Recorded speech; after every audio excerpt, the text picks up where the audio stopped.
69व्या महापरिनिर्वाण दिनाच्या निमित्तानं त्यांच्या पवित्र स्मृतीला आदरपूर्वक आणि कृतज्ञतापूर्वक मी वंदन करतो। मित्रहो, महापरिनिर्वाणाचं हा जो दिवस आहे 6 डिसेंबर हा महापरिनिर्वाणाचा दिन आहे आणि याचं महत्त्व मला थोड्या मोजक्यात शब्दात अधोरेखित करायचं आहे। आत्ताच सांगितलं गेलं त्याप्रमाणे एक अफाट जनसागर इथे येऊन आलेला असतो। केवळ महाराष्ट्रातून नव्हे, केवळ आपल्या देशातून नव्हे, तर जगभरातून इथे डॉक्टर बाबासाहेब आंबेडकरांचे चाहते इथे 6 डिसेंबरला येऊन आपली श्रद्धांजली व्यक्त करत असतात। आणि त्यानिमित्तानं आश्चर्यकारक गोष्ट अशी आहे की या 2 दिवसामध्ये म्हणजे मला सांगण्यात आलेलं आहे की 1 डिसेंबर पासून या महिन्यातच आतापर्यंत 10 लाख लोक आलेले आहेत आणि या वर्षी 15 ते 20 लाख लोक येतील अशी अपेक्षा आहे। आणि ही अपेक्षा ठेवत असतानाच मला मुद्दाम सांगायचं वाटतं की इथे या 2 दिवसामध्ये पुस्तकांचं प्रदर्शन जे भरलेलं असतं आणि जिथे विक्री होत असते, या 2 दिवसामध्ये किमान 4 कोटी रुपयांची पुस्तकं विकली जातात। हे अत्यंत मोठं वैशिष्ट्य आहे या महापरिनिर्वाण दिनाचं।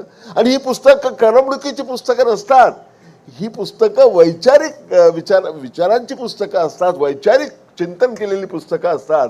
हा डॉक्टर बाबासाहेब आंबेडकरांचा वारसा पुढे नेण्याचं काम या निमित्तानं होत असतं। त्याच्याबद्दल आपल्याला विशेष त्याची नोंद घेतली पाहिजे।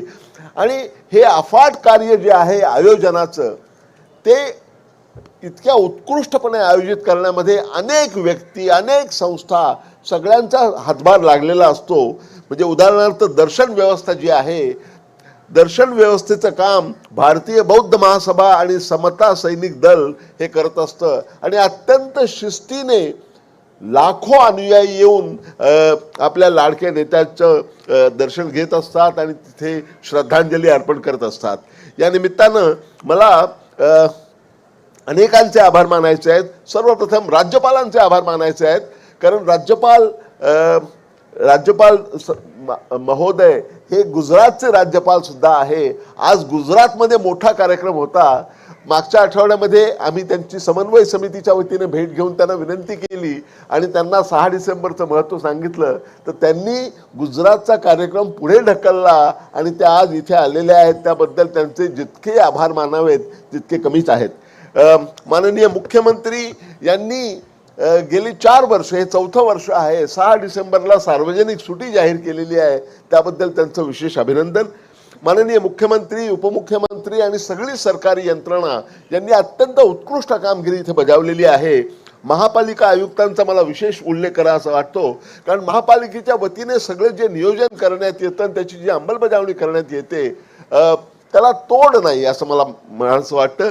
भूषण गगराणी महानगरपालिकेचे आयुक्त आहेत आणि महानगरपालिकेच्या वतीनं, मुंबई महानगरपालिकेच्या वतीनं यावेळी पुस्तिका सुद्धा प्रकाशित करण्यात येते येणाऱ्या लोकांसाठी। आणि दरवर्षी समन्वय समितीच्या वतीनं एक पुस्तिका तयार करून प्रसारित करण्यात येते।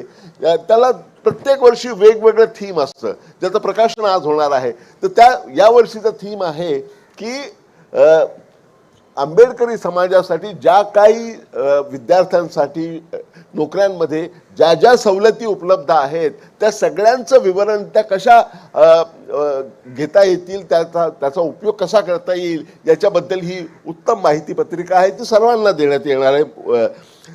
महापालिकेबरोबरच बेस्टचे महाव्यवस्थापक, मुंबई पोलीस, कायदा आणि वाहतूक हे दोन्ही पाहणारे पोलीस, आणि आज हे कोकण विभागीय आयुक्त आहेत, त्यांची फार मोठी कामगिरी आहे। जिल्हाधिकारी मुंबई आणि रेल्वे, सेंट्रल रेल्वे, वेस्टर्न रेल्वेचे रेल्वे महाव्यवस्थापक, या सगळ्यांनी एकत्र येऊन हे काम केलेलं आहे। आणि यांच्याबरोबर जिल्हाधिकारी मुंबई आहेत आणि या शासकीय यंत्रणेबरोबर असंख्य NGOज, सेवाभावी संस्थांनी इथे येऊन कामगिरी केलेली असते, त्यांचे असंख्य स्टॉल्स इथे लागलेले असतात, त्यातून अन्नदान देण्याचं आणि पाणी पुरवठा करण्याचं काम करण्यात येतं. मला असं वाटतं की हा आगळा वेगळा प्रसंग आहे आणि जगात कुठेही अशा प्रकारचं एका नेत्याला आदरांजली वाहण्यासाठी 15 ते 20 लाख लोकांनी जगभरातून एकत्र येणं आणि तिथे 4 कोटी रुपयांची पुस्तकं विकली जाणं हा जगातला अत्यंत दुर्मिळ योगायोग आहे आणि इतरत्र कुठेही असं झाल्याचं उदाहरण नाही. आणि हे सगळं काम करत असताना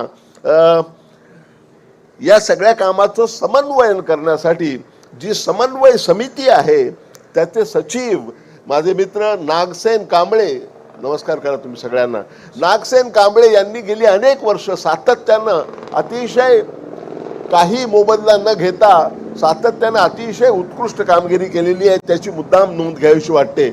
आज इथे 2 फक्त विनंती करून मी थांबणार आहे. इंदू मिलचं जे स्मारक आहे तिथल्या डॉक्टर बाबासाहेब आंबेडकरांच्या पुतळ्याबद्दल काही प्रश्न उपस्थित झालेले आहेत, काही शंका घेण्यात आलेल्या आहेत, काही ऑब्जेक्शन्स घेण्यात आलेली आहेत असं मला सांगण्यात आलेलं आहे. माझी माननीय मुख्यमंत्र्यांना अशी विनंती आहे की आपण तात्काळ एक समन्वयक समिती नेमून हे काम त्वरित निर्णय लावावा आणि या महान मंगल प्रकल्पाला आपण मार्गी लावावं, ही आपल्याला आग्रहाची विनंती.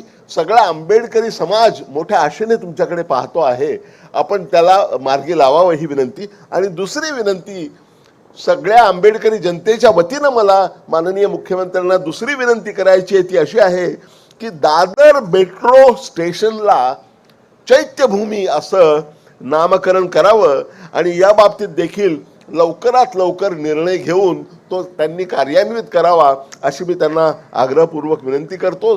समस्त आंबेडकरी जनतेच्या वतीनं मी विनंती करतो आहे. एवढं बोलून मी माझे 2 शब्द संपवतो. धन्यवाद. जय भीम. आत्ताच आपण नागसेन कांबळेजी यांचा उल्लेख झाला. सरचिटणीस डॉक्टर बाबासाहेब आंबेडकर महापरिनिर्वाण दिन समन्वय समितीचे ते